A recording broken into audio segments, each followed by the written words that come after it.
Mais l'usage de certaines munitions est aujourd'hui particulièrement controversé. Ce modèle de grenade assourdissante s'appelle GLI F4. Elle contient du gaz lacrymogène et 25 grammes de TNT. L'effet de souffle qu'elle provoque est particulièrement dangereux.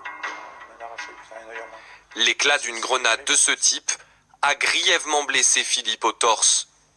Samedi 1er décembre, ce boucher de 40 ans manifestait pour la première fois de sa vie, sans volonté de casser, assure-t-il. On voit la marque du plomb.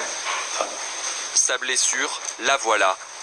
On dirait un grain de beauté, cela paraît superficiel, et pourtant, Philippe a bien failli en mourir.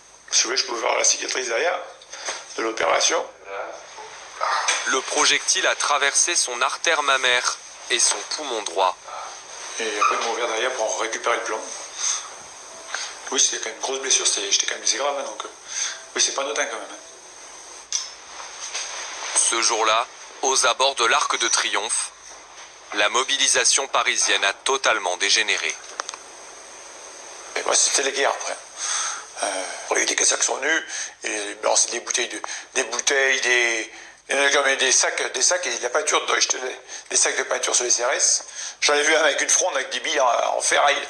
J'étais sur les CRS.